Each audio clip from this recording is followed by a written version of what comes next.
Carissimi telespettatori di O Bianco o Nero, benvenuti per questa puntata. Una puntata all'insegna del recupero. Siamo stati nei giorni scorsi a San Vito di Pergine Valsugana, proprio a pochi passi da Trento, dove c'è la comune, una comunità di San Patrignano, fondata proprio da Vincenzo Muccioli nel 1989. Abbiamo voluto, e vi racconteremo, come vivono i ragazzi con delle problematiche di dipendenza. Guardate che parliamo di dipendenza, perché le dipendenze non sono soltanto portate dalle droghe, sono portate dal tabacco, sono portate addirittura dall'alcol.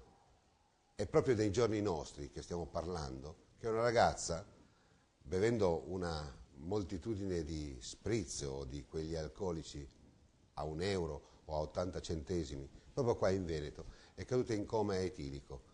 Allora dobbiamo interrogarci su chi sono le vittime e i carnefici.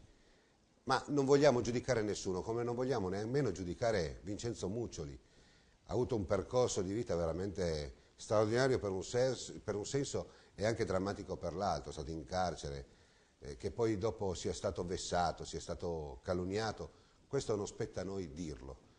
Però a noi spetta il compito di far emergere quello che abbiamo potuto vedere in questa casa comune, in questa comunità di San Patrignano, a San Vito di Pergine Valsugana, dove l'amico Francesco, il mio angelo custode che mi ha accompagnato per tutta questa bella casa a farci vedere le belle cose che sanno fare questi ragazzi, ci hanno fatto veramente brillare gli occhi, anche ad Arnoldo, ma non soltanto. Abbiamo potuto constatare con mano come il recupero, attraverso le regole ferree e le eccellenze che possono esportare, possono far sì che degli uomini con delle problematiche, con delle donne o delle ragazze con delle problematiche, attraverso un percorso fatto di regole, possono riappropriarsi della propria vita. E guarda che dico questo, perché man mano che andremo in là con i nostri servizi, emergerà qualcosa, che sono ragazzi straordinari, esattamente come tanti ce ne sono fuori, anzi, forse come pochi ce ne sono fuori, ma tanti bravi ragazzi che sono dentro. E quindi recupero attraverso un atto educativo, un atto forte, partecipato, sincero e vero, può consegnare sicuramente delle risorse in più ad una società che al di fuori è molto malata, mentre al di dentro in qualche maniera riesce a vedere ed esprimere il meglio di se stessi. Il primo servizio in questa giornata nella casa di San Patrignano è proprio le eccellenze, accompagnato con Francesco. Grazie Francesco, il primo servizio.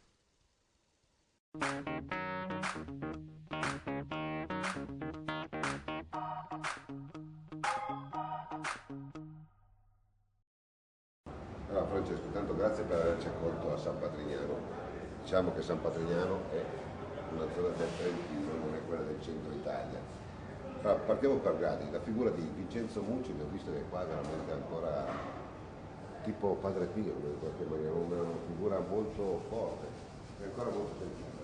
È sempre presente, per noi è sempre presente, è sempre viva, perché comunque intanto ti ringrazio a voi di essere venuti, perché per noi poter condividere, far vedere quello che noi facciamo è essenziale, ci serve anche per espandere un po' i nostri principi. Non è neanche detto che ci sono cittadini di serie B, voi siete cittadini di serie A e lo state dimostrando con il lavoro, ma ci arriviamo. Ma torniamo a Vincenzo Muccioli, questa figura carismatica. Vincenzo Muccioli, quasi in ogni locale troverete la foto di Vincenzo Muccioli, non è che abbiamo messo solo la foto, per noi anche quando guardiamo il suo volto ci riviene in mente un po' perché siamo qui e grazie a chi siamo qui.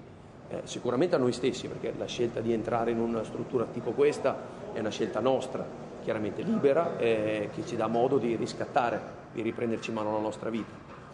Vincenzo Muccioli ci ha permesso che questo possa succedere, perché ha ideato questa comunità, l'ha fondata dagli inizi mettendo a disposizione i propri locali, la propria casa, e ancora adesso quello che si fa è quello che lui ha insegnato a fare. Allora facciamo per gradi, uno viene qua perché chiaramente ha dei problemi di tossicodipendenza, Sì. in qualche maniera se ne accorge e decide che vuole tirarsi fuori, credo che sia questo fondamentale, la decisione di colui che vuole.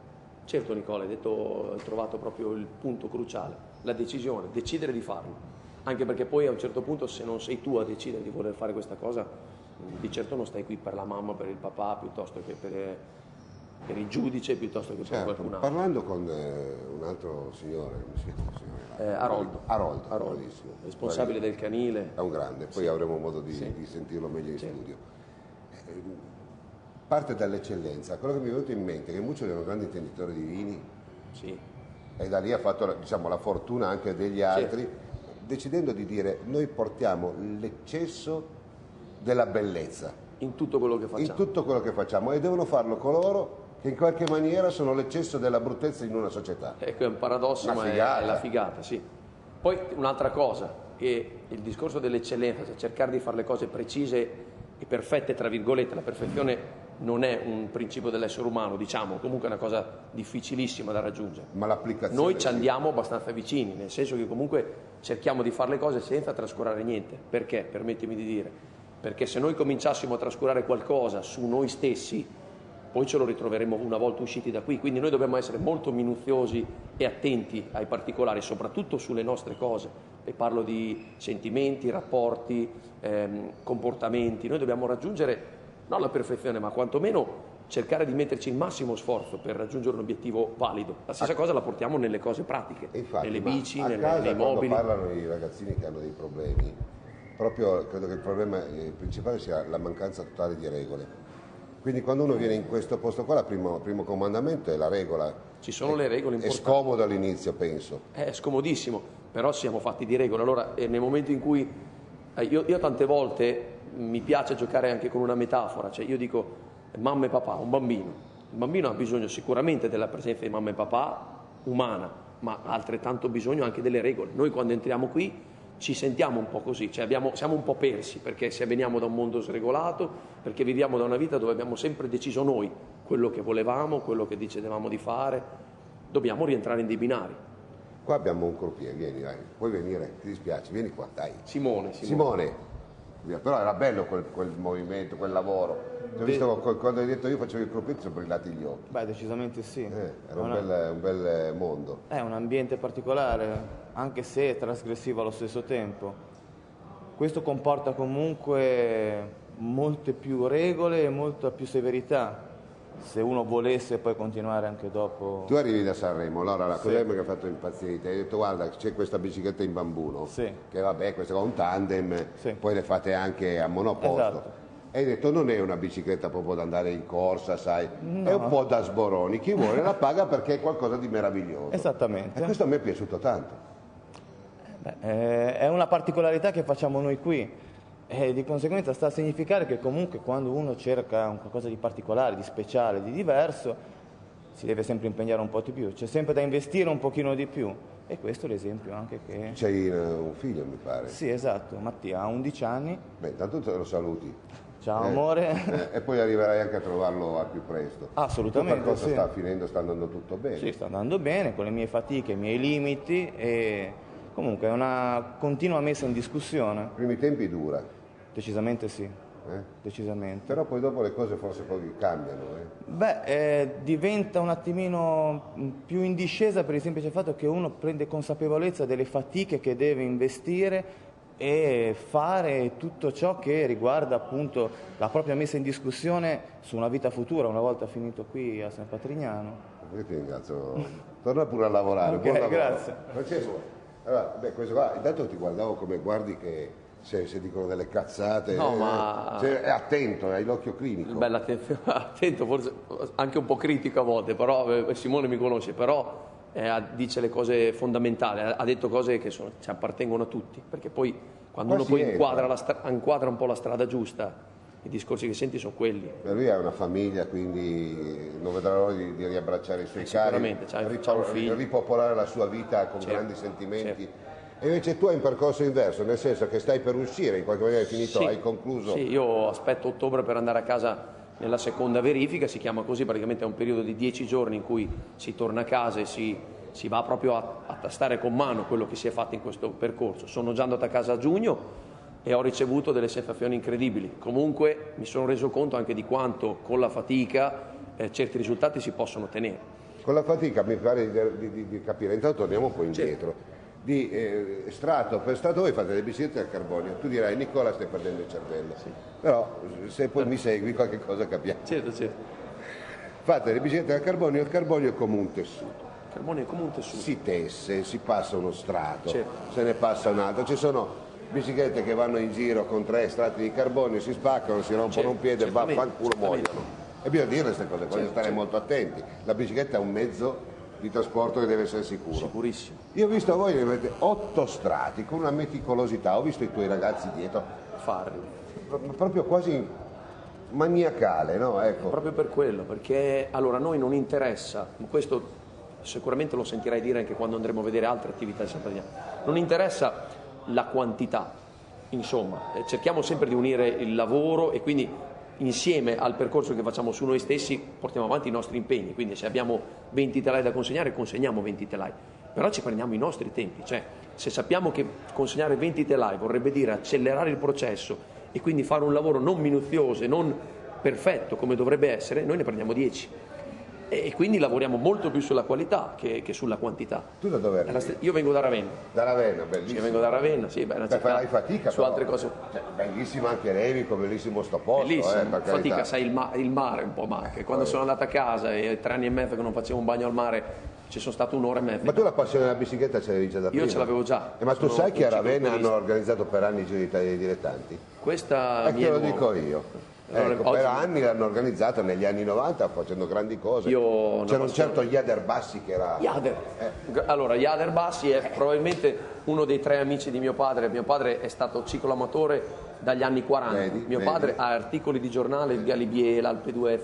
Giravano in 2, hanno girato tutta Europa. Jader Bassi era un luminare, buonanima, Allora- un grande uomo. Sì. Vero, vedi Morto come... 5-6 anni fa, Sì, non di più. Sì, certo. Era un Sì, grande allora- amico mio. allora Insomma, vedi come vanno le cose. Alla fine il mondo è piccolo. sì. E le biciclette anche. Però sai perché ti dico che questo mi piace?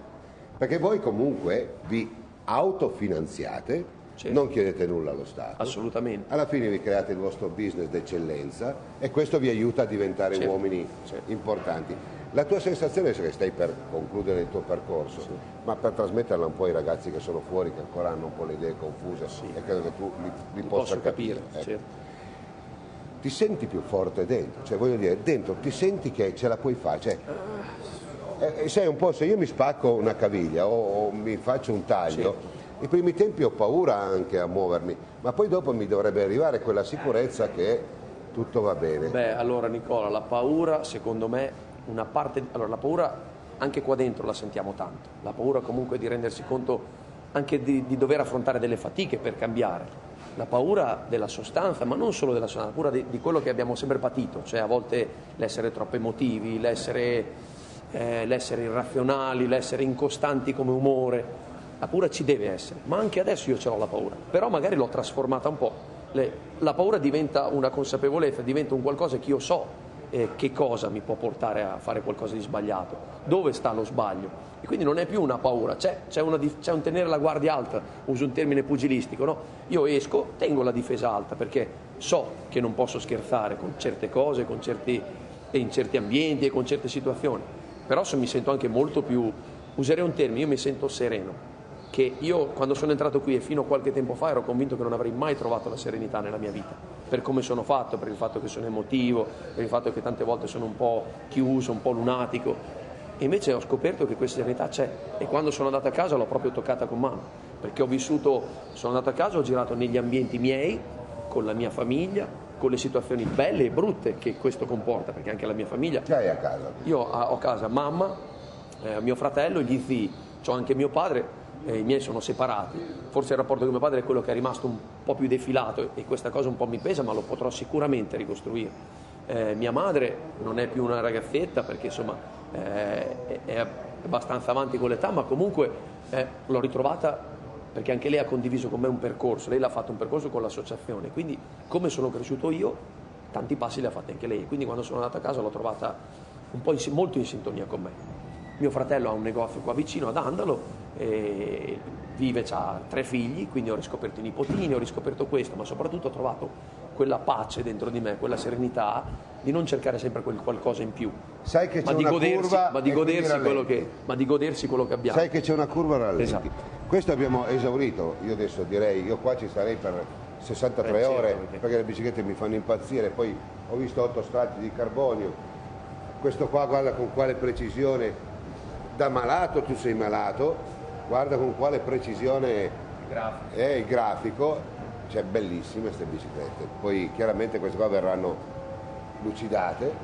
Penso di sì, forse Antonio... Sì, Antonio. dopo vengono lucidate, oppure alcune sono lucidate e opache, perché ora va di Questa moda... addirittura è la parte grafica, la restrizione, Sì. quella che rende la Questa è la parte finale, diciamo, la parte più visiva, no? Prima viene costruito il telaio su misura, poi dopo viene fatta la grafica, e uno c'ha una il disegno. bicicletta. Sì. Però ho visto anche che avete le biciclette le riparate, arriva gente qua, Sì, metti sì, a sì, posto sì. il telaio. Sì.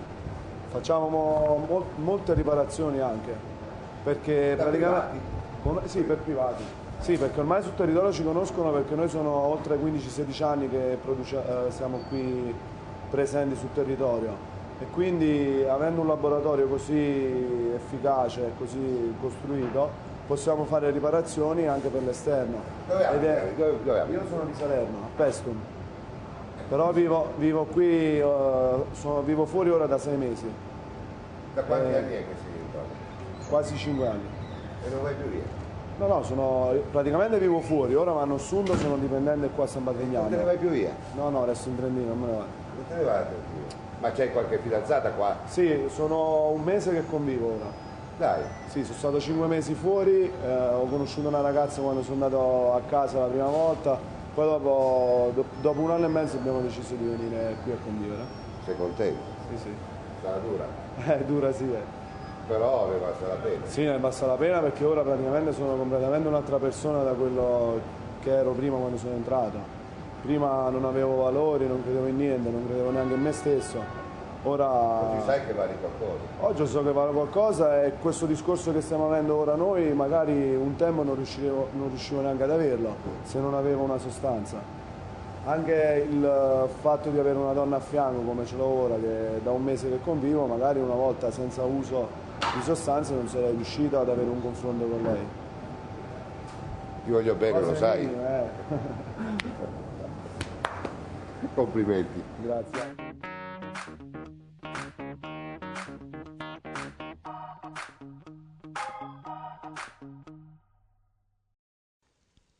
Abbiamo visto che attraverso le eccellenze il recupero migliora, ma questo dovrebbe essere esportato anche nelle carceri. Siamo miopi nella società al di fuori. Riusciamo soltanto a vedere quello che ci fa comodo. Riusciamo soltanto ad emozionarci se la squadra del cuore vince, se la Formula 1 va a seconda di come noi ci siamo proposti, oppure nelle nostre passioni, che possa emergere il tifo per questa o quella macchina, oppure il film, oppure le sciocchezze che ci circondano tutti i giorni. Sciocchezze che per i protagonisti di questa storia non sono sciocchezze, sono dei drammi. Loro li hanno visti, noi forse non ce ne siamo accorti. Se per ognuno di noi è cosa degli altri, beh, fa un grave errore, perché le cose accadono a tutti, noi compresi. Potrebbe essere anche un nostro figlio, un nostro conoscente. Colui che viene investito in macchina da un ubriaco potrebbe essere un nostro conoscente, come potremmo essere conoscenti o un nostro familiare di colui che in qualche maniera si macchia di questo orribile delitto. Poi ci sarà modo di capire e di far capire alla gente cosa vuol dire omicidio colposo oppure reato, ma questo lo intratterremo con le nostre puntate, con Traffic Technology, con gli amici di familiari e vittime della strada. Ma oggi vogliamo parlare ancora di quello che è stato a San Patrignano, questa esperienza meravigliosa con la pet therapy. Pensate soltanto che questi ragazzi con dei problemi fuori, dentro riescono a risolvere i problemi di gente che c'è fuori, grazie ai cani. Con la pet therapy vedono i progressi che possono avere alcuni pazienti grazie proprio all'insegnamento, e tramite la chiave di volta sono i cani che riescono ad adoperarsi e diventare dottori di coloro che in qualche maniera hanno dei problemi. Bellissimo servizio e continuiamo la memorabile giornata di Pergine Valsugana.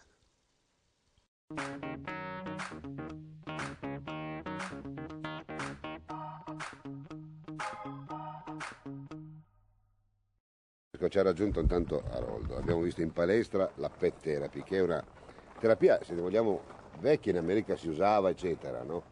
Oggi voi avete fatto qualcosa di diverso. La domanda, ringrazio te per avermi portato in palestra, ma la giro a te, perché qua c'è una differenza tra tutte quante le altre pet therapy, che sono dei ragazzi che hanno dei problemi, vedono i risultati di problemi di altri che ne hanno forse più di loro. Certo. E quindi una crescita... Sì.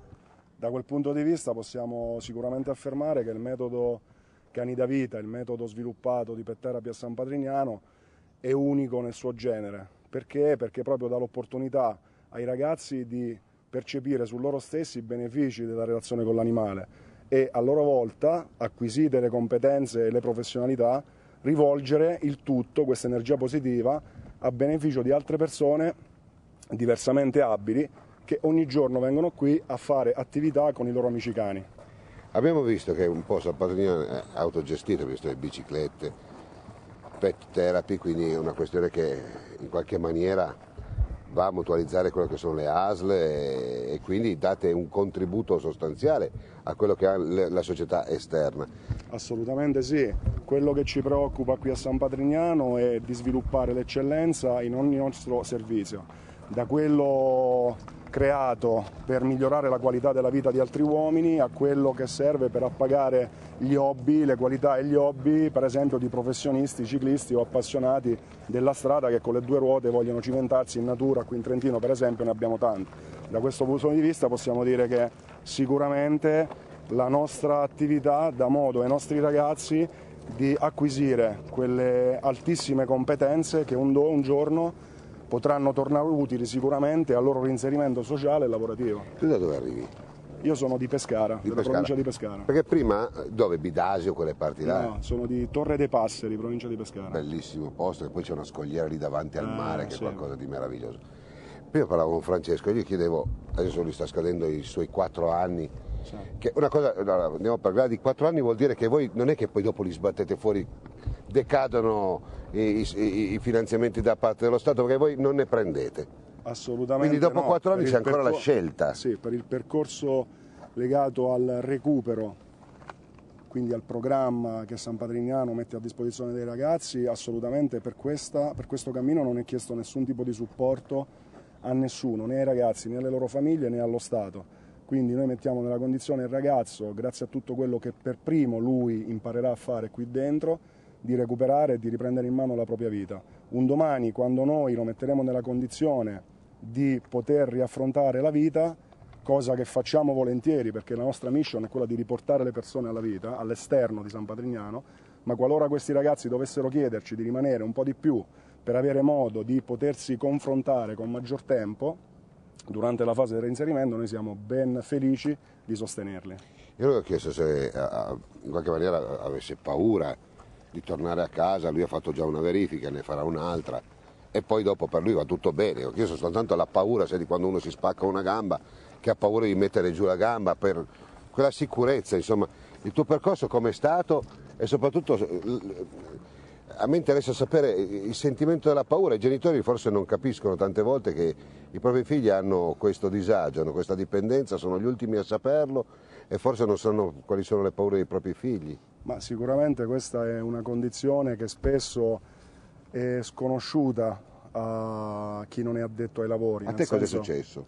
Beh, a me è successo di ritrovarmi a vivere una condizione di vita che non era comparabile al mio livello di maturità e quindi, senza entrare nello specifico, è stata sicuramente la mia incapacità di sapermi confrontare con quello che la vita in quel periodo mi chiedeva e mi metteva in condizione di capire o no.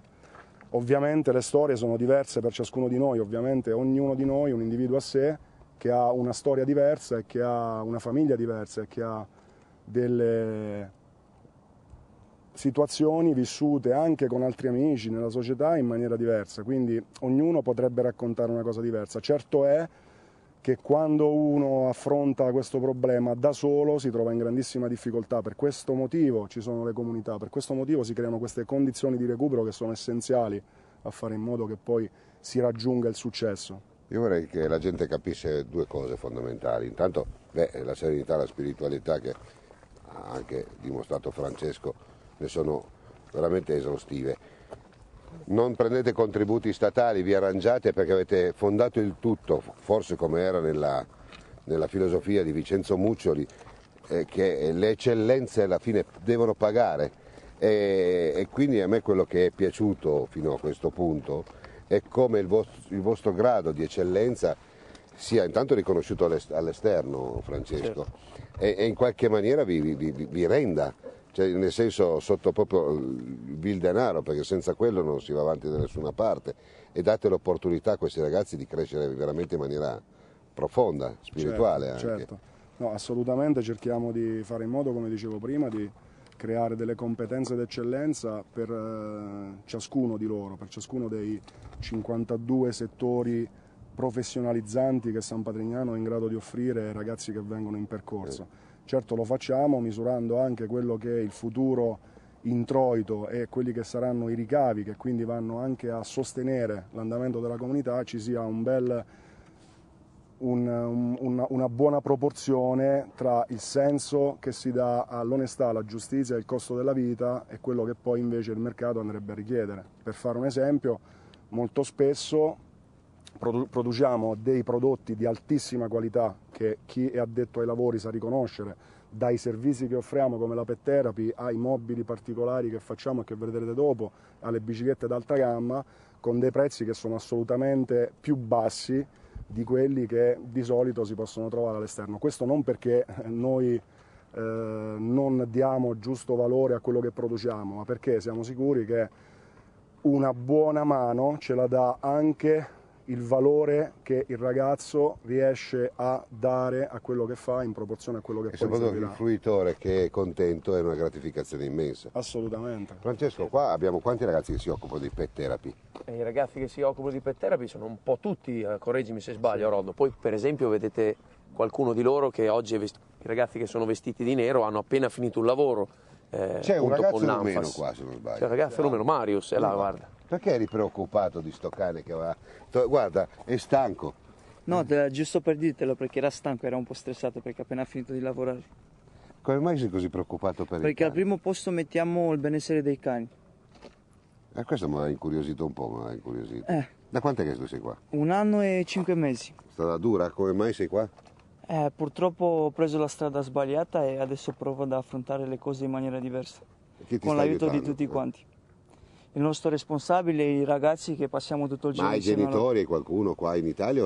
I miei sono separati, mia madre abita in Italia e mio padre in Romania. Hai sofferto anche forse la separazione, ma a volte sono scuse, non si capisce bene, però c'è sempre qualche disagio familiare, Aroldo. In alcuni casi il disagio familiare sicuramente condiziona l'andamento e l'equilibrio della serenità che poi ogni ragazzo avrebbe diritto di avere durante il suo percorso. Quasi sempre i genitori non si accorgono, sono insensibili, e se poi dopo quando venite qua o vengono qua c'è un obbligo, mi pare, che sia quello che proprio non debbano avere contatti, se non sbaglio, per i primi... Per il primo anno ci si iscrive solo. Ci si scrive solo e poi si arriva all'invito, si chiama invito. I genitori forse la tante tappa volte più le importante. prendono come un'offesa, ma non deve essere così. Ma innanzitutto ci si iscrive solamente, cioè magari per il primo mese c'è un inizio, si incomincia a prendere un po' confidenza con l'ambiente, si usa la testa magari per entrare in questa realtà, poi si comincia a scrivere. Quindi comunque sia da una parte che dall'altra, quando poi i genitori frequentano un'associazione, la stessa cosa vale per loro, sanno bene quelle che sono le regole, che non sono regole a caso, sono regole per tutelare noi stessi. San Patrignano qui a Levico, in Trentino, si occupa... No, dimmi, no, siamo... San Patrignano a San Vito di Pergine. San Vito di Pergine, perché Gli amici di Pergine con i quali abbiamo ottimi rapporti. Ci tengono alla precisione. Ci tenevo perché il nostro rapporto con l'esterno e col sociale è a sua volta molto gratificante anche per i ragazzi, ma per tutta la comunità perginese. Diciamo che Noi siamo coinvolti in progetti sociali, tutte le mattine i ragazzi accompagnano bambini a scuola, in bici, a piedi, quindi bicibus, il pedibus, sono treni umani accompagnati dai ragazzi di San Patrignano che si prendono responsabilità da famiglie che a loro volta, fidandosi dei ragazzi, accompagnano i bambini nelle varie fermate collocate all'interno della cittadina, certo, e li accompagnano a scuola, fino ad arrivare al progetto Bike Station che in collaborazione col Comune di Pergine abbiamo sviluppato per dare senso a una viabilità più pulita con l'uso della bicicletta. Quindi i ragazzi di San Patrignano aiutano Pergine, il Comune e gli organizzatori a sviluppare questo progetto che si occupa del noleggio di biciclette a chiunque volesse. E forse si darebbe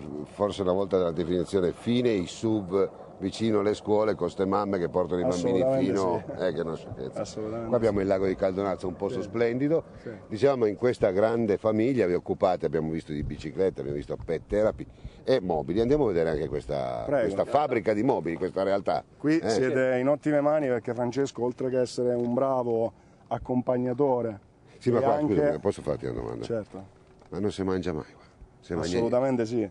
Ma 12:45 precise. a tavola, precisi, Allora, e non ci si alza fino a quando l'ultimo non ha finito di mangiare. Beh, non c'è nessun problema. Faccio volentieri l'ultimo. Bene.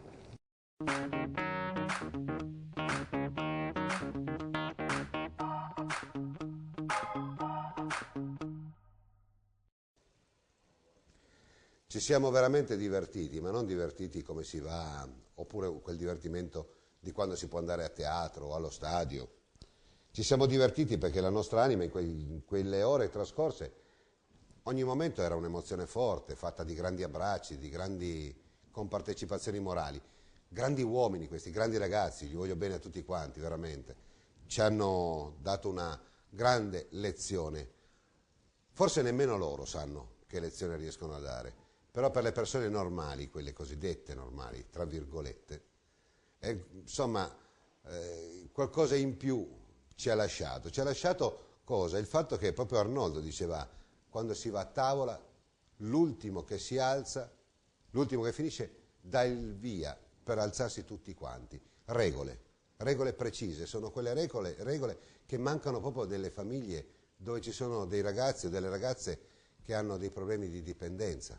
Le regole ferree di alzarsi la mattina e avere in testa il quadro di una giornata, in testa il quadro che la mattina ci si alza per fare qualcosa che possa essere utile a te che lo fai e utile agli altri. Abbiamo visto le biciclette in carbonio con quale maestria, abbiamo visto la falegnameria e con quale maestria riescono a creare dei prodotti dal nulla, eccellenze, quindi ti danno anche una visuale della vita di grande concretezza. E poi il pranzo, anche là, la sala da pranzo deve essere una sala da pranzo dove tutti si mangia e in quel momento tutti quanti dialogano tra di loro senza televisioni. La televisione deve essere un altro reparto, ma lo vedremo. La camera da letto è una camera da letto senza televisioni, perché a letto si va a dormire. Ecco questo rintuzzarsi di regole ferree che fanno bene proprio per incalanare nei binari non soltanto quelli che hanno avuto il coraggio di dire io oggi dico basta con le dipendenze e voglio essere una persona normale, perché sono convinto che queste persone non saranno normali quando usciranno, saranno persone straordinarie, perché hanno toccato con mano e hanno voluto per primi avere delle regole. E quindi l'ultimo che beve il caffè, insomma, dà il modo agli altri di alzarsi.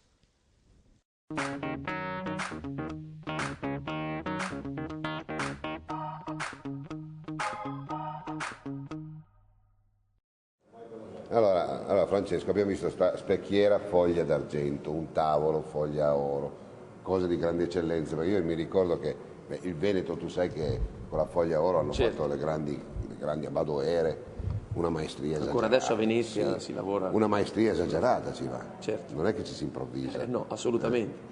Questi fenomeni qua, insomma, in qualche maniera hanno dato vita a questa falegnameria, sì, come quelle di un tempo. Tutto aereato, a termini di legge, tutto attrezzatissimo, con una grande passione, tutti quanti per fare sta roba qua. Allora, tu ti chiami? Cristian, tu sei di Bologna, ma dov'è il tuo amico? Che lo voglio vedere. Maurizio. Vieni qua, Maurizio. Maurizio. Tutti e due di Bologna voi, no?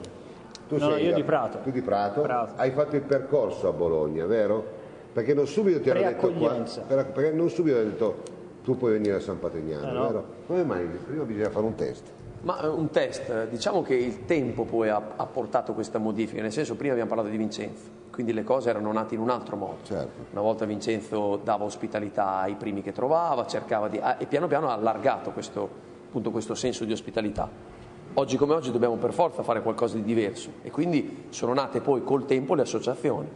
Le associazioni cosa sono? Sono dei posti, delle strutture dove poi una persona va, o residenziali, ce ne sono alcune, 2 in Italia se non erro, una a Bologna e una a Salerno, dove proprio ci si va, ci si sta un paio di mesi vivendoci, quindi mangiando lì, cominciando a prendere le regole anche di San Patrignano, e ce ne sono altre in cui tu, per esempio la mia, io vengo dall'associazione di Cesena, dove tu vai e colloqui, quindi prima di entrare a San Patrignano ti dimostri interessato ad entrare, cominci a entrare nell'ottica di quello che può essere quello che tu vai a trovare. È un filtro per che cosa? Per fare in modo che poi chi entra sia deciso a fare questo. Hai capito? Allora tu hai fatto questo filtro e pochi mesi, so che ti stai patendo un po' perché penso che i primi mesi siano drammatici, però contrapponendoti a lui che ha 45 anni, ti dà un po' di coraggio, lui che è 1 anno e mezzo che è qua. Sì, ma quello parlate, vero? Sì. Siete voi? Se c'è qualcosa non I c'è primi problema. medici siete voi, non sbaglio. Sì, esatto, siamo Walter. Siamo i medici noi stessi insieme, magari ci diamo una mano aiutandoci su dove sbagliamo, cioè, ci correggiamo. Tu sei qui di 5 anni che sei qua. Io 5 anni e mezzo, sì. Io il percorso l'ho terminato e alla fine ho deciso di stare qui. Primo perché vabbè sono falegname, quindi è il mio ambiente, quindi posso dare una mano anche a imparare il mestiere, no? Insieme a Mirko, che comunque è un esterno, che lo conosciamo da 12 anni mi pare, quindi con la Bruna che era a Rimini, a San Patrignano, una sorella che ha avuto dei problemi. Comunque lui ha deciso anche lui di entrare qui e insieme a lui insegniamo questo mestiere. In più a me tocca di più perché io sulla tossicodipendenza ci sono passato per primo, quindi se posso mettere del mio o comunque dare una mano, insomma, ho deciso di fare questo perché proprio lo sento, si sente, cioè c'è una cosa che non c'è fuori qua dentro. Questo ragazzo qua che è un fisico, cioè, ti chiami? Maurizio. Allora voglio dire, quando senti queste persone, tu prima hai detto una cosa che ti ho detto, non so dire, ti stacco la testa. Se sono qua perché non sono stato intelligente, no, c'è gli occhi troppo intelligenti, tu sei intelligente e lo dimostrerai come l'hanno dimostrato loro. Io credo che il valore aggiunto di San Patrignano sia proprio quello che ci sia uno scambio culturale, giorno dopo giorno c'è qualcuno che è passato, quindi possa essere per voi anche una fonte di ispirazione, vero? Sicuramente. Quindi non dire mai più una fesseria del genere. No, basta. Basta, è vero. Tu quanti mesi sono? 2 mesi che sei qua? Sì, quasi 3, dai. Quasi 3. E vabbè, dicono che i periodi sono i più duri. Sono i periodi più duri, soprattutto ci vuole tempo.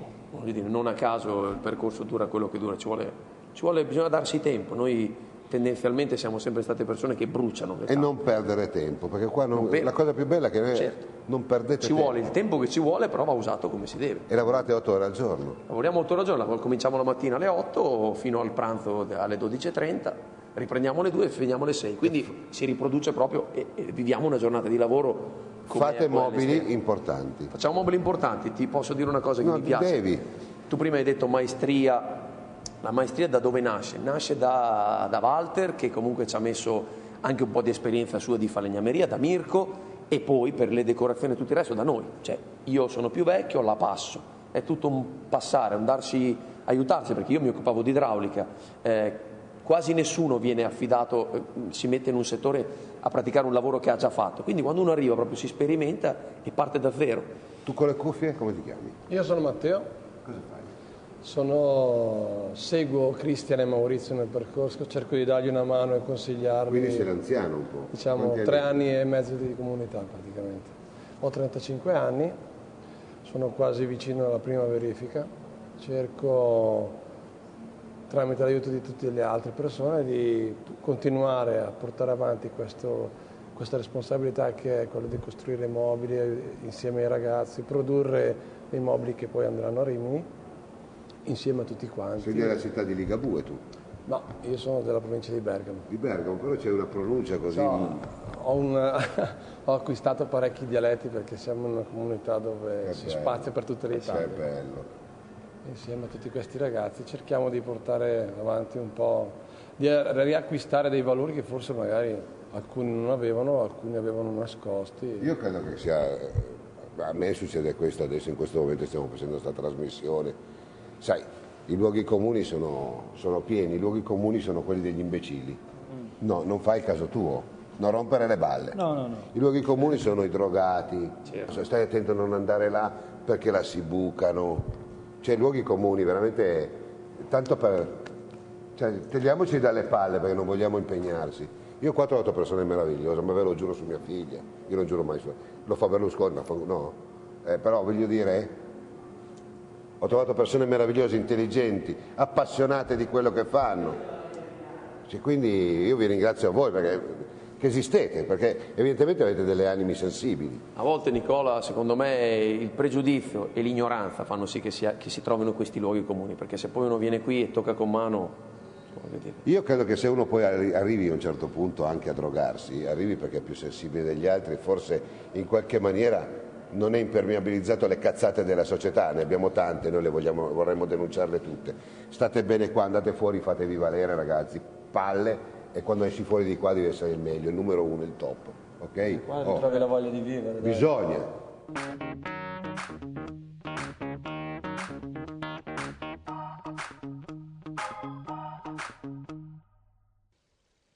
Abbiamo visto questi ragazzi, io ancora negli occhi tutti. Francesco e Arnoldo perché sono coloro che ci hanno accompagnato, ma tutti quanti, da Maurizio, insomma, ce ne sono stati tantissimi.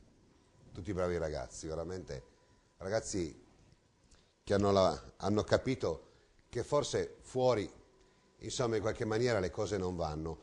E io personalmente ho notato che questi qua hanno delle sensibilità talmente forti che non erano troppo abituati alla insensibilità dei ragazzi che vanno fuori, perché non tutti i ragazzi chiaramente si ubriacano o si drogano, ma pensate che anche alcuni consiglieri regionali, anche qua in Veneto, in maniera molto, molto, credo, ignorante, ma non perché siano ignoranti, perché non capiscono il problema, e dicono che, insomma, la movida, il bere in piazza o nelle strade, sia qualcosa di culturalmente apprezzabile.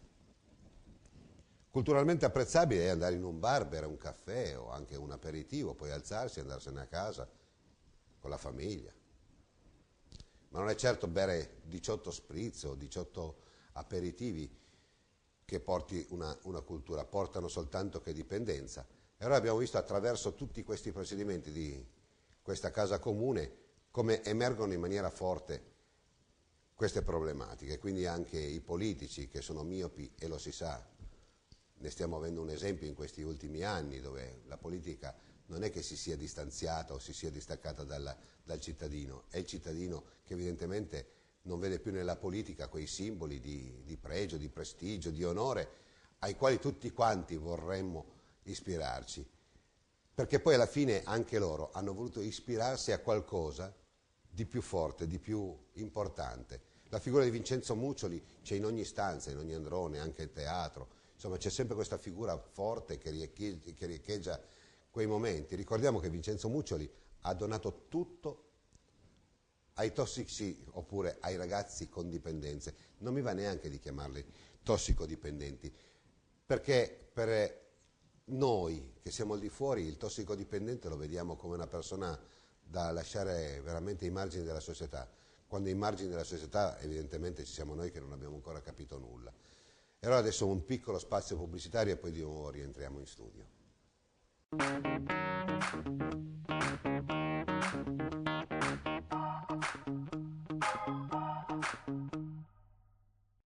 A 6 chilometri da Bassano del Grappa troverai il fascino e l'emozione di un sogno all'hotel ristorante I Cavallini. Il ristorante, dotato di 60 coperti, è in grado di ospitare cene private, cene d'affari e incontri di lavoro o ricorrenze in genere. L'hotel ristorante I Cavallini dispone di 15 camere di recente ristrutturazione per una ospitalità ad alto livello. Hotel ristorante I Cavallini. L'eleganza, l'armonia e lo stile sono accompagnati da un raffinato servizio.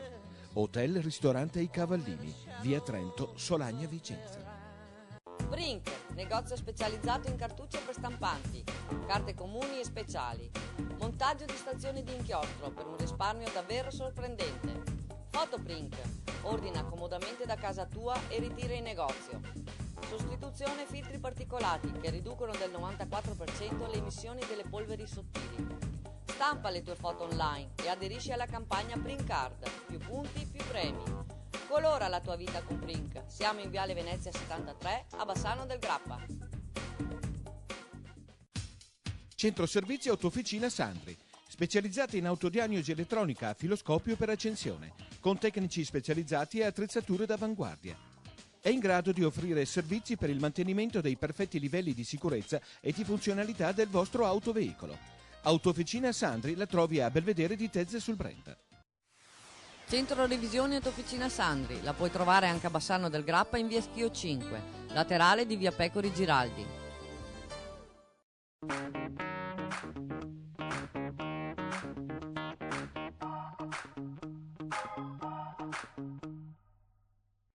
Imbarazzante è il fatto che a San Patrignano, come a San Vito di Pergine, se non sbaglio, sì, San Vito di Pergine e Valsugana, ci siano circa 90 ragazzi e una quindicina di ragazze. Abbiamo avvicinato alcune di loro per capire come mai ci siano meno ragazze che ragazzi, oppure coloro che hanno dipendenze sono più gli uomini che le donne.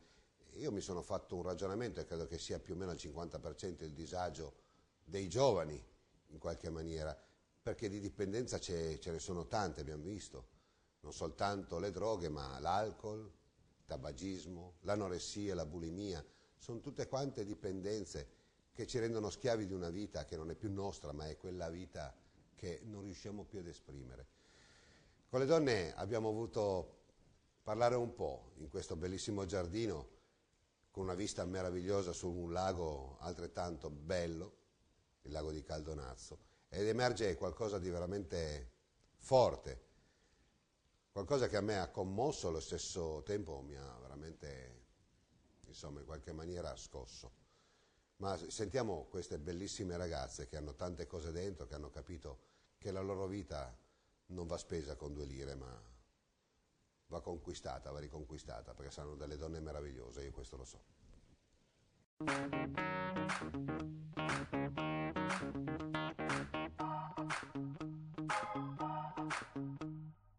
Lo scopo del programma è così, per far conoscere... Lo scopo del programma è forse far capire a quelli che stanno fuori che forse sono più dentro loro che voi che siete dentro. No? Sì. Potrebbe essere questa la chiave. La domanda che mi viene da porvi è intanto che siete... Quante siete delle donne qua? Ne sono 15. 15 su circa 85 uomini. Sì.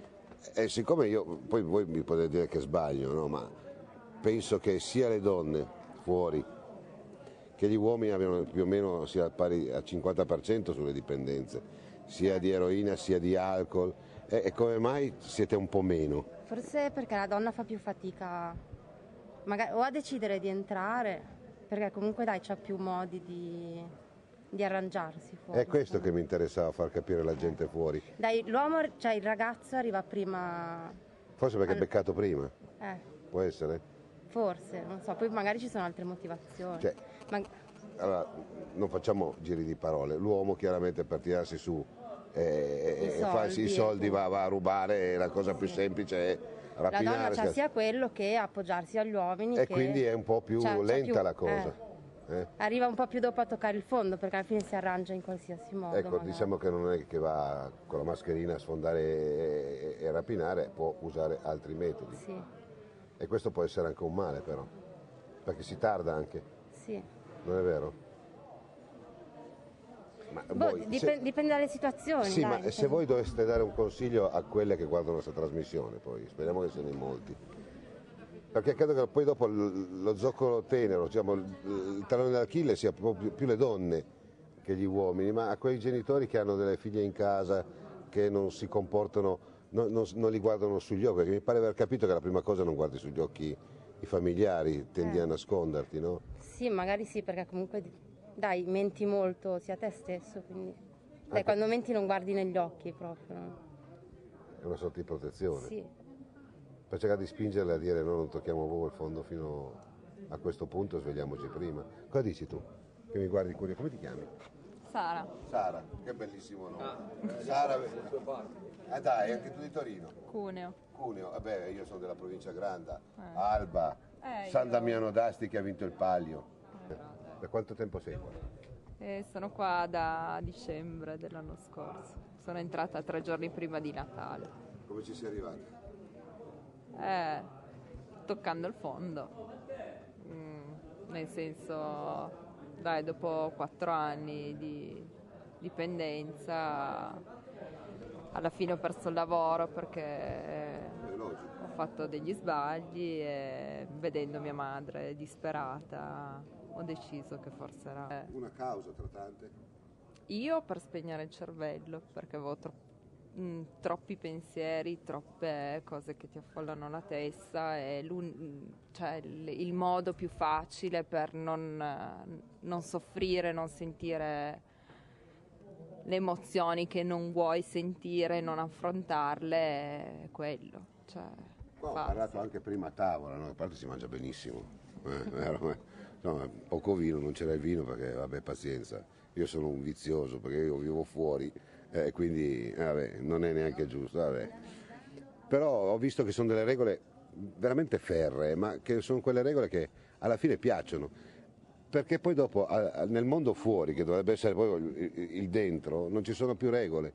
E allora mi pare che la camera da letto non ci sia un televisore, dovrebbe essere così anche fuori, perché qua date una connotazione a ogni cosa. Camera da letto si dorme, camera da pranzo si mangia, il teatro o la sala del ritrovo potete guardarvi la televisione, ma tutti insieme, non come una comunità ma come una famiglia, mi pare aver capito. Tu come ti chiami? Caterina. Caterina, come una famiglia, non come una comune.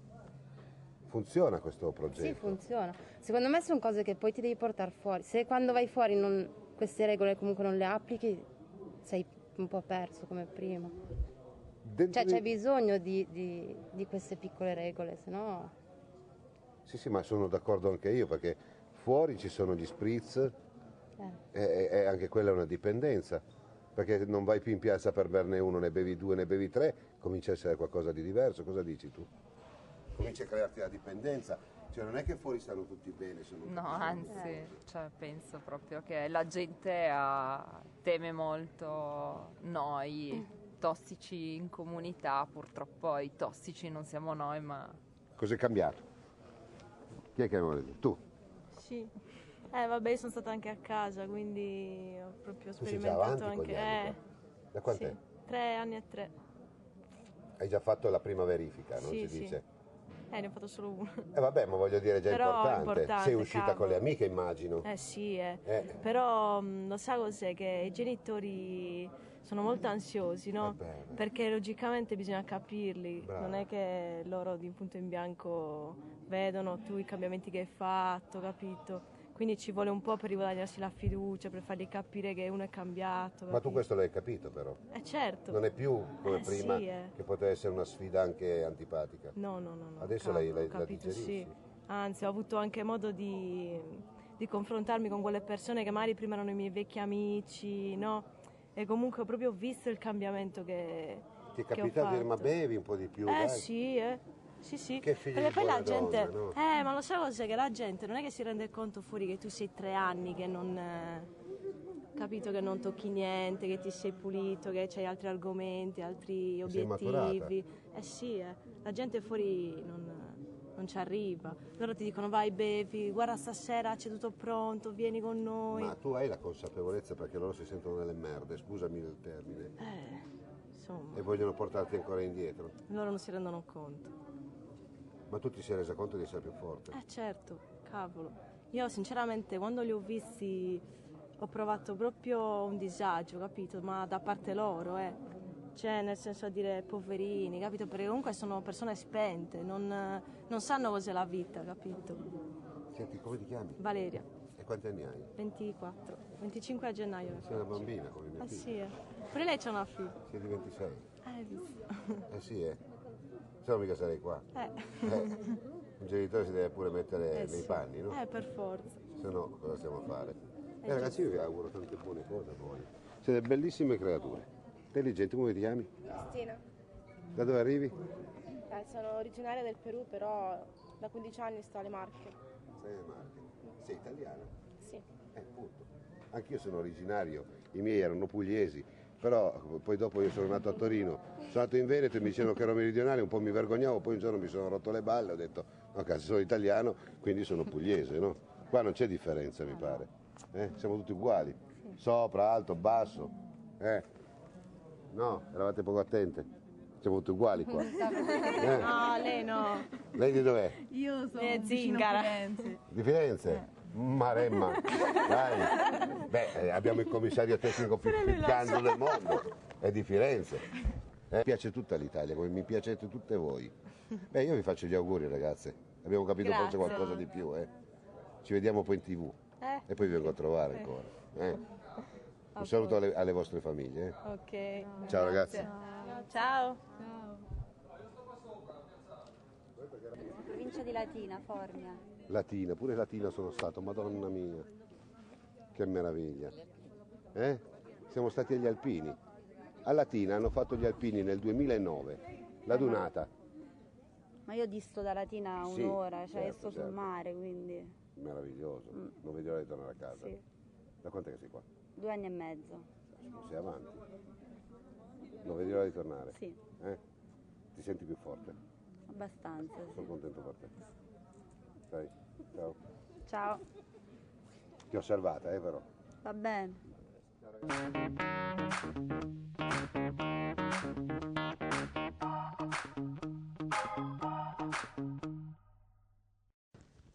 A San Vito di Pergine, questa comunità come altre che hanno il simbolo di Vincenzo Muccioli, vige una regola. Dopo un anno che un ragazzo è in questa casa comune ha diritto a vedere i propri genitori, dopo un anno di separazione. In questo breve tempo, in questo anno di tempo, possono scriversi sì, però contatti no. Ed è una sorta di premio anche per vedere dopo un anno i progressi che hanno fatto i loro figlioli. Una cosa che io raccomando a tutti con attenzione è di seguire queste interviste con i ragazzi. Il leitmotiv è sempre quello che quando un ragazzo o una ragazza ha delle crisi di dipendenza, non riesce più a guardare negli occhi né i fratelli, nemmeno i familiari, i genitori, il padre, la madre. Tante volte le madri sono coloro che hanno la forza di poter ribaltare una situazione, i genitori maschi sono coloro che invece forse patiscono più di tutti, ma in silenzio, e sono basiti, non hanno le forze. Anche qua la donna riesce sempre ad avere quella marcia in più rispetto a noi maschietti. E l'invito è una giornata particolare. Si invitano massimo 5 componenti della propria famiglia e lì c'è il primo impatto, l'impatto dei familiari che vedono se il figlio ha fatto progressi.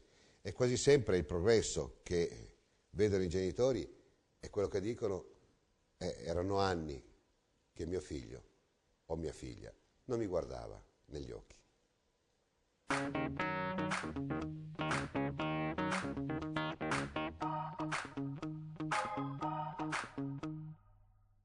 Francesco, non la chiamiamo più comunità, mi sono rotto le palle. Chiama la casa che è più bella. Ecco, in questa casa, dai. Allora, in questa casa l'invito funziona così. Generalmente intorno dal 10° al 12° mese, che uno è qui in casa, può fare il primo invito.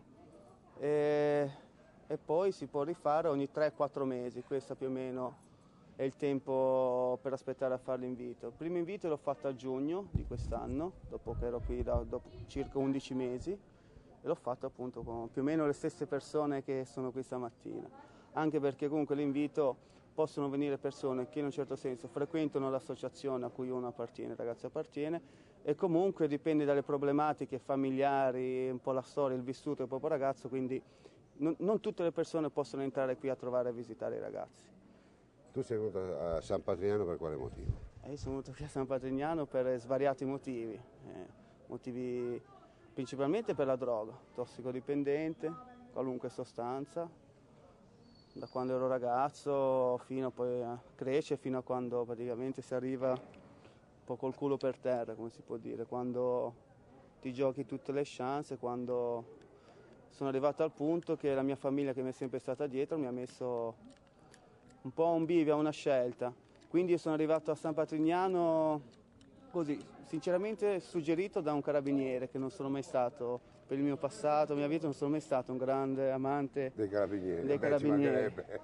Però mi ha detto, guarda, mi cercavano in quei giorni, per farla breve, e mi ha detto, guarda, come regola dovevi metterti le manette e portarti via. Mi ha dato un bigliettino dell'associazione di San Partignano, mi ha detto, prova a giocarti questa chance. Mia mamma, sono andata a casa e ho detto, mamma, forse è l'ora che faccio qualcosa di concreto. Lei ha preso la palla al balzo assieme a me, messo in contatto l'associazione di Genova San Pier d'Arena, e da lì a pochi giorni ho fatto un colloquio. Il rapporto che mi interessa far capire alla gente è che non vi guardate negli occhi, no? È i motivi di tutti, insomma, nascondersi, vivere in un mondo particolare, chiusi a voi stessi, e quindi creare una barriera con i vostri cari. L'incontro dopo un anno? L'incontro dopo un anno è stato stamattina, che è la terza volta che li vedo, è stato ancora più forte della prima volta che li ho visti. Li guardi in faccia? Sì, ma già dalla prima volta. Diciamo che io sono andato via da casa con un bel rapporto, comunque si può dire, con i miei genitori, con mia sorella, mio fratello, perché comunque mi hanno dato sempre lo spiraglio di sapere che loro c'erano. Comunque devo fare qualcosa di concreto per non perdere definitivamente, perché ho distrutto tutto, dai rapporti, qualunque cosa, dagli amici. Come si chiama? Caterina. Caterina. È la prima volta che ha visto suo figlio dopo... È stata un'emozione forte. L'ha guardato in faccia? Io sì, l'ho guardato E in lui? faccia, lui mi ha guardato negli occhi. Da quant'è che mancava quello sguardo? Da anni, non mi guardava in faccia. Una Infatti, mamma ha il sesto senso, no? Sì, anche perché prima di venire qua a San Patrignano lui ha voluto provare da solo, a vedere se riusciva da solo, accompagnato da psicologo, dottori. Tra l'altro, tra parentesi, non voleva andare tramite ospedale, center, queste cose qua, privatamente. Il mio stipendio non bastava a darle ai dottori e medicine. Io però a un certo punto mi sono resa conto che mio figlio c'era caduto di nuovo. Era stato sbagliato. E ho detto subito a questo dottore, non ci siamo. Mi ha detto, signora, ma no, deve dare più fiducia a questo ragazzo. No, non ci siamo. Lui contro di me davanti al dottore, abbiamo fatto una scenata. Dico no, mio figlio c'è ricaduto ancora. Dopo qualche giorno ho avuto la verifica. E adesso cosa sente il suo cuore, signora? Ora comincio a essere serena, tranquilla, perché so dov'è. Prima non si dormiva né di giorno né di notte. Ma lei ha pensato che fra 2 o 3 anni, quando tornerà a casa, bene o male dovrà scontrarsi con la società? Sì. Sarà di nuovo dura, perché questi ragazzi sono segnati dalla società. Tanta gente punta il dito, quello è un tossico. Noi ne troviamo molto, io ne ho visti più fuori che qua dentro i tossici. Sì, sicuramente. Nel cervello Purtroppo ce n'è sempre di più, ragazzi. Ma sente che suo figlio è più forte? Sì. Il fatto che mio figlio mi guarda in faccia vuol dire che è forte. Prima io, anche quando avevamo scontri forti con mio figlio, penso che lui scontri forti l'ha avuti con me, non con suo padre né con suo fratello, neanche con sua sorella. Io e lui eravamo proprio... Papà dov'è? Venga qua. Scontri forti con Antonio, si chiama, Antonio, perché io volevo a tutti i modi che mio figlio ritornasse a casa, io rivolevo mio figlio. Quello non era più mio figlio, perché se mio figlio non mi guardava in faccia, quello non era la persona che io ho messo al mondo, che io volevo. E io a un certo punto gli ho detto, io rivoglio mio figlio, tu devi ritornare a casa sano. E così è stato, l'abbiamo messo un pochino alle strette, però ne è valsa la pena. Con un sacrificio enorme a dire a un figlio, no, non entri in casa, ma ho bisogno di lavarmi, ho bisogno di roba pulita. No, solo se decidi, altrimenti la tua famiglia, tu devi fare una scelta. O la droga, e la vita di strada, o la tua famiglia. E lui dice no, a questo punto io voglio la mia famiglia. E così è stato. Antonio, di solito le mamme hanno il sesto E lui parla senso. poco. Parla poco, però la sofferenza di un genitore, di un padre enorme. Sì, è più taciturno. Sì. Vero? Andarlo a cercare alla sera dove era. Noi non l'abbiamo mollato, noi abbiamo lottato, perché se no in tutti questi anni mio figlio sarebbe finito come tanti ragazzi in galera. Da dove arrivate, signore? Da Genova. Quindi un bel viaggetto.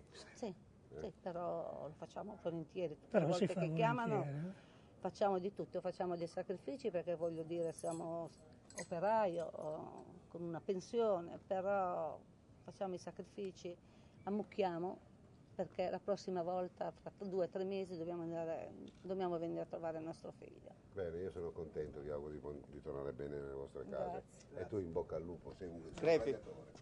Sì, qua mi sento, con l'aiuto di tutte le persone che mi stanno, che mi sono dietro, sono le maniglie per quando uno cade, per rialzarsi. Roberto. Roberto, sei un gladiatore, lo so. Sì. Sì, ora pian piano forse me ne convinco anch'io. Va? Francesco, tanto mi ha accompagnato. Sì. Sentirò un po' della tua nostalgia. Sì, sei stato veramente un buon compagno di trasmissione, davvero. Allora, chiudiamo il tutto, perché poi dopo questa trasmissione è stata accompagnata da dialoghi anche fuori campo per far capire e anche disegnare meglio questa trasmissione, che non è stata semplice, anche perché la tematica è scottante, la gente è fuori, che crede di essere fuori, di stare bene, un po', demonizzano queste cose qua, cercano di tenerle lontane. Allora la considerazione che ho fatto anche prima, mentre sono andato fuori, ho visto 2 ragazzi del Pet Therapy, no? Che hanno fermato, abbiamo parlato, uno di Castelfranco, l'altro di Salerno, insomma, bravi ragazzi, e mi hanno raccontato la loro storia. Fuori dai microfoni si è diversi. Certo. Mi hanno fatto anche commuovere, anche loro hanno pianto, quindi vuol dire che hanno dei grandi sentimenti. È più fuori dentro del fuori, oppure siete più fuori dentro voi del fuori dentro della società? Cioè qua mi pare di aver respirato un fuori, qualcosa di esageratamente importante e di forte. Ma io penso di sì. Io c'è un'altra cosa anche che mi piace sempre sottolineare di questo posto, è la cosa che sento di più, che tante volte si pensa che qui, un po' perché siamo circoscritti a questo spazio, non siamo liberi, o perlomeno il concetto di libertà lo associamo sempre al fare quello che vogliamo, quindi anche autogestirci, quindi anche essere liberi di decidere cosa bere, cosa fare, dove andare. Secondo me, io ho riscoperto che non è così. Io sono stato a casa, come ti ho detto, e quindi la libertà l'ho proprio ripalpata e riassaporata dopo quasi 4 anni. Ma io mi rendo conto di essere molto molto più libero qui. Quantomeno di aver ritrovato la possibilità in maniera lucida, in maniera proprio pulita e sincera di vivermi le mie emozioni. Ma anche di comprendere il fatto che quando vai fuori e bevono un po' di più, capire che era la strada sbagliata. Sì, questo sì, ma poi senti proprio che non c'è più il bisogno di filtrare le nostre emozioni, o piuttosto di trovare forza o trovare vie di fuga con sostanze o con modi di fare. Non abbiamo più questo, io non sento più questo bisogno. Finiamo da dove siamo iniziati, da dove abbiamo iniziato. Vincenzo Muccioli 35 anni fa ha fatto questo grande miracolo, 40 anni fa, 35-40 anni fa. È stato un uomo messo in croce dalla società, dai media, non so perché, evidentemente il metadone conta di più che questi tipi di case. Lo hanno messo in croce. E allora dicevano che lo faceva per i suoi interessi. Io qua l'unico interesse che ho visto la vostra voglia di essere uomini, di aver voglia di vivere, le donne di essere donne, riappropriarsi di quello che è il loro diritto. Quest'uomo poi dopo ha demandato tutto al figlio, che per 20 anni altri ha sacrificato completamente tutta la sua vita, e adesso ha detto faccio un passo indietro. Ma la cosa importante, che mi pare di aver capito, che Vincenzo Muccioli ha regalato, ha dato in testamento, in pratica, ha donato tutto ai tossicodipendenti, anzi ex tossici. Sì, tutte le proprietà, comunque la comunità e tutto quello che apparteneva a Vincenzo e che ha fondato, lui l'ha lasciata proprio alle persone che compongono questa realtà. Ogni 4 anni si cambia proprietario. Quindi praticamente sì, perché quando va via un pochettino, per questi 4 anni sono stato proprietario anch'io di questo. E anzi sarebbe una cosa da fare proprio nostra questa, proprio per avere ancora più rispetto di questo posto e avere ancora più idee chiare che qui non bisogna perdere tempo, bisogna andare avanti a mettere un altro mattoncino. Io posso essere stato un piccolo mattoncino in questa realtà. Vincenzo ha lasciato questo, il fatto che adesso Andrea sia andato via a noi dispiace a livello personale, perché chiaramente lo conoscevamo, ci veniva a trovare, quindi comunque sappiamo che la sua presenza, la sua come quella di Vincenzo in primis, c'è sempre, perché noi continuiamo sapendo bene quello che ci serve per stare bene. Un grande uomo. E quindi si va avanti in quella maniera lì. Un grande uomo. Grandi uomini tutti e due, padre e figlio, e chi sta facendo questa realtà. Grazie. Grazie Nicola. Grazie tante. Grazie.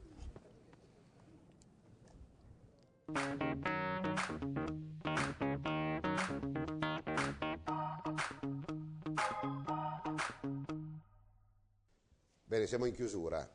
A noi questa puntata è piaciuta molto e speriamo anche a voi, la ripeteremo. Non abbiamo voluto fare nessun tipo di polemica, nessuno. Muccioli ci ha lasciato tanti anni fa, ha avuto le sue pene, abbiamo detto, è stato in carcere 2 anni, che siano accuse vere o non vere, insomma a noi ce ne importa poco. Ci importa vedere quello che lui ha lasciato, quello che lui ha reso possibile. Io credo che se dovessi fare un parametro con me stesso, direi insomma non sono degno neanche di esistere vedendo quello che ha fatto quest'uomo e quanta gente ha saputo aiutare. Noi non sappiamo se il 70% di questi ragazzi, quando uscirà fuori da questa casa comune, ce la potrà fare o meno, perché più o meno sono quelli, diciamo, le speranze. Il 70% di coloro che escono fuori da questa casa comune avranno una vita meravigliosa. Noi ci auguriamo sia il 100%, specie il 100% di questi ragazzi che noi abbiamo voluto conoscere. Li abbiamo conosciuti veramente volentieri. Dal più profondo del nostro cuore noi ci auguriamo per loro, ma auguriamo a loro di essere sempre più cazzuti, perché hanno voglia di vivere, hanno voglia di riappropriarsi del diritto alla vita. E quindi con questo servizio vogliamo soltanto denunciare alcuni comportamenti che stanno fuori, non sono dentro. Dentro c'è una regola, ed è la regola degli orari, la regola del lavoro, la regola di fare le cose al massimo delle eccellenze. Fuori no, purtroppo fuori oggi stiamo dando un'immagine del peggio delle eccellenze. Lo vediamo dai nostri politici, i quali non hanno alcuna autorità nel poterci dire o dare dei consigli sul come comportarci. Le carceri sono piene di brava gente anche che vivono in condizioni pietose. Questi ragazzi hanno dato la dimostrazione che l'unica maniera per poter uscire fuori dalle dipendenze sono le regole e non il metadone. Noi non vogliamo dare nessun tipo di risposta, abbiamo soltanto cercato di creare un documento senza nessun tipo di costrizioni. I ragazzi erano liberi di parlare, dire quello che hanno voluto e non avevamo nessun gendarme alle spalle che ci dicesse cosa dover dire o meno. È stata una giornata di grande libertà, con la libertà di poterci commuovere, abbracciarci e volersi anche un po' di bene, che la cosa non guasta. Insomma, noi ci torneremo ancora a San Patrignano per darvi testimonianza di ragazzi che ce la vogliono fare. E a Francesco gli dico soltanto, io non so se tu hai deciso di rimanere nella casa oppure puoi tornare alla tua vita, una vita normale, ma credo che nei suoi occhi ci sia già la concretezza e la concreta voglia di rimanere là e essere utile ancora per gli altri. A coloro che invece decideranno di uscire dalla casa, ma quella casa vera, non quella fasulla del Grande Fratello, ma quella vera di San Vito di Pergine, e che avranno voglia di entrare in società, quella società normale, e insomma diffidate di tutti coloro che dicono che bere nei bar, azzuffarsi di alcol sia una cosa culturale. Dovete essere voi i primi testimoni a dire no, perché voi avete sicuramente la conoscenza di quello che state per dire e di quello che potreste dire. Per questa puntata è proprio tutto. Insomma, noi ci siamo non divertiti, ci siamo commossi moltissimo e mi auguro anche che qualcuno di voi in casa abbia potuto e possa ragionare. Però Bianco o Nero è tutto, alla prossima settimana.